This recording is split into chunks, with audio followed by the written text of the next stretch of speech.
அனைவருக்கும் வணக்கம். இன்று ஒரு அற்புதமான பதிவு. பல பரிகாரங்கள் செய்தும் பலனே இல்லை. எத்தனை பூஜைகள் செய்தும் பலனே இல்லை.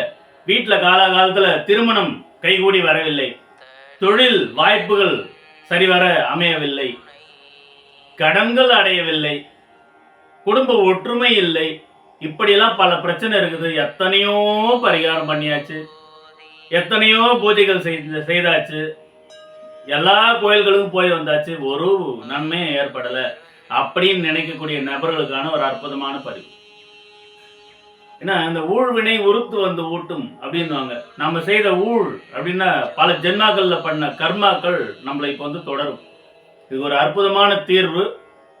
உங்கள் பகுதியில் ஜீவ சமாதிகள் அப்படின்னு இருக்கும். சித்தர்களும் ஞானிகளும் ரிஷிகளும் இறந்த பிறகு அவர்களை சமாதி வைப்பாங்க. அந்த இடத்துக்கு ஜீவ சமாதின்னு பேர். உங்கள் பகுதியில் நியர்பை எங்கெல்லாம் ஜீவ சமாதி இருக்குதுன்னு நீங்கள் பெரியவங்களை கேட்டால் சொல்லுவாங்க. அந்த ஜீவ சமாதிக்கு செல்லுங்கள். உங்கள் வயது என்னன்னு பார்த்துக்கோங்க. அத்தனை சுத்து வரணும். 20 வயதாக இருந்தால் 20 சுத்து, 30 வயதாக இருந்தால் 30 சுத்து, 40 வயதாக 40 சுத்து. அந்த ஜீவ சமாதியை வலம் வர வேண்டும்.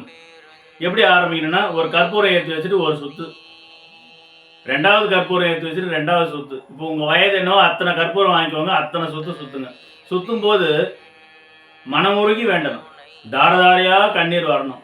உடம்பு வேர்த்து கொட்டணும். உங்களுடைய கஷ்டங்களெல்லாம் நினச்சி அந்த ஜீவ சமாதியில் இருக்கக்கூடிய அந்த சித்தர்கிட்ட உங்கள் கஷ்டத்தெல்லாம் சொல்லி, என்னுடைய அத்தனை பிரச்சனைகளும் நீங்கணும், நீங்கள் மனமாற வேண்டுங்க.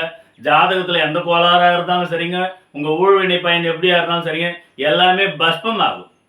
அந்த ஜீவ சமாதி வழிபாடு உங்களுக்கு புதியது ஒரு வாழ்க்கையை தரும்.